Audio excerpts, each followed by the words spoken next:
کبھی سوچا ہے کہ باغ کی صرف ایک مٹھی مٹی میں اربوں جاندار کیا کر رہے ہوتے ہیں؟ وہ ایک بہت ہی پیچیدہ قسم کے رقص میں مصروف ہوتے ہیں۔ یہ ایک ایسا رقص ہے جو موت کو زندگی میں بدل دیتا ہے۔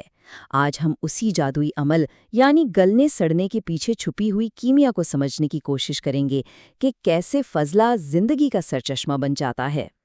تو اصل سوال یہی اٹھتا ہے کہ فنا کیسے بقا کی بنیاد بن جاتی ہے؟ ذرا ایک گرے ہوئے پتے کے سفر کے بارے میں سوچیں۔ وہ گرتا ہے، پھر ٹوٹتا ہے، بکھرتا ہے اور آخرکار مٹی کا ہی حصہ بن جاتا ہے، اور پھر وہی مٹی ایک نئے پودے کو خوراک دیتی ہے۔ تو یہ صرف ایک خاتمہ نہیں ہے، بلکہ یہ ایک شاندار تبدیلی کا پورا چکر ہے۔ اس عمل کو کہتے ہیں ڈیکمپوزیشن۔ اب اسے قدرت کا ایک بایولوجیکل آرکسٹرا سمجھ لیں، ایک ایسا آرکسٹرا جس میں لاکھوں کروڑوں چھوٹے چھوٹے جاندار ہیں اور ہر ایک اپنا اپنا ساز بجا رہا ہے۔ جیسے بیکٹیریا وہ تیز دھنیں بجاتے ہیں، جبکہ فنگس جو ہیں وہ ایک گہری اور سست لے چھیڑتے ہیں، اور یہ سب مل کر زندگی کے جو ضروری اجزاء ہیں نا، انہیں ری سائیکل کرنے کی ایک ایسی دھن بناتے ہیں جو نئی زندگی کو جنم دیتی ہے۔ تو چلیں اس کیمیا گری کا پہلا باب شروع کرتے ہیں۔ دیکھیں، اس پورے عمل کا جو سب سے قیمتی نتیجہ ہے نا، وہ ہے ہیومس۔ یہی وہ چیز ہے جو نہ صرف مٹی کو زرخیز بناتی ہے، بلکہ پانی کو جذب کرنے اور سب سے اہم آب و ہوا کو مستحکم رکھنے کے لیے کاربن کو اپنے اندر سٹور کرتی ہے۔ مطلب ڈیکمپوزیشن کا اصل مقصد ہی ہیومس بنانا ہے۔ اسے مٹی کا پاور ہاؤس بھی کہا جا سکتا ہے، بلکہ یہی کہنا زیادہ بہتر ہے۔ یہ ایک ایسا پاور ہاؤس ہے جو پودوں کو توانائی اور غذائیت دیتا ہے، پانی کو بالکل ایک سپنج کی طرح اپنے اندر جذب کر لیتا ہے اور مٹی کی پوری ساخت کو، اس کے اسٹرکچر کو مضبوط بناتا ہے۔ ٹھیک ہے، تو اب ہمیں یہ تو پتہ چل گیا کہ آخری مقصد کیا ہے۔ تو اب دیکھتے ہیں کہ اس جادوئی ترکیب کے اجزاء کیا ہیں۔ آخر وہ کون سی چیزیں ہیں جن پر یہ منحصر ہے کہ یہ عمل تیزی سے ہوگا یا آہستہ؟ تو اس پورے عمل کا جو سب سے بڑا ریگولیٹر ہے نا، وہ ہے کاربن اور نائٹروجن کا تناسب، یعنی C:N ریشو۔ اسے یوں سمجھ لیں کہ یہ ان چھوٹے جانداروں کے لیے ایک متوازن غذا ہے۔ کاربن ان کے لیے توانائی ہے، بالکل جیسے ہمارے لیے کاربوہائیڈریٹس، اور نائٹروجن ان کے جسم بنانے کے لیے ضروری ہے، جیسے ہمارے لیے پروٹین۔ مثال کے طور پر مونگ کی پھلیاں، جن میں نائٹروجن کافی زیادہ ہوتا ہے، ایک بھرپور کھانے کی طرح ہیں جو جلدی ہضم ہو جاتی ہیں۔ وہیں دوسری طرف چاول کا بھوسا ہے، جس میں کاربن بہت زیادہ ہے، تو یہ ایک غیر متوازن غذا کی طرح ہے جسے ہضم کرنے میں بہت وقت لگتا ہے۔ اچھا، اس ترکیب میں ایک بہت سخت قسم کا جز بھی شامل ہے، لیگنن۔ یہ پودوں کا وہ لکڑی جیسا بہت مضبوط حصہ ہوتا ہے، اور اسے توڑنا ہر کسی کے بس کی بات نہیں ہے۔ اس کے لیے خاص ماہرین کی ضرورت پڑتی ہے، اور وہ ماہرین ہیں فنگس۔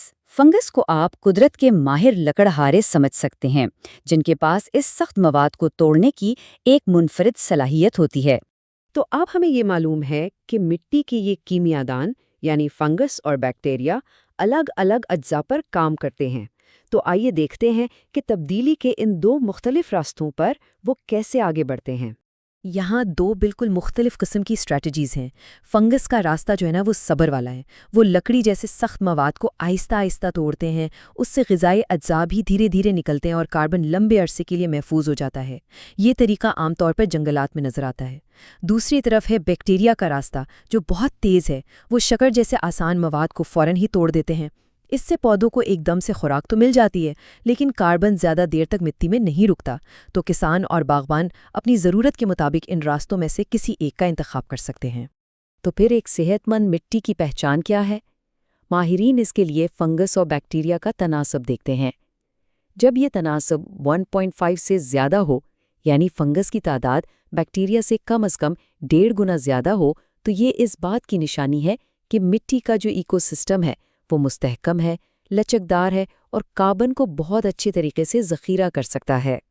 اور اہم بات یہ ہے کہ اس عمل کے دوران جو کاربن بنتا ہے نا، وہ سارا کا سارا واپس ہوا میں نہیں چلا جاتا۔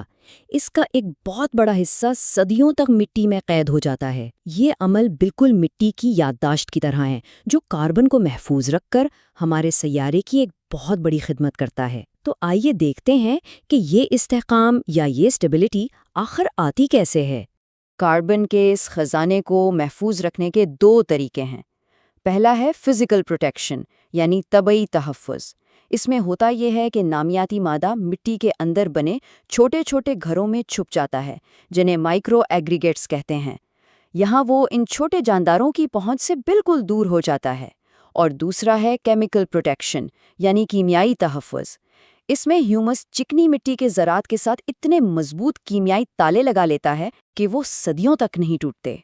اور یہ بات بہت دلچسپ ہے کہ چکنی مٹی ریتلی مٹی کے مقابلے میں 2 سے 3 گنا زیادہ کاربن ذخیرہ کر سکتی ہے۔ سوال یہ ہے کہ ایسا کیوں ہے؟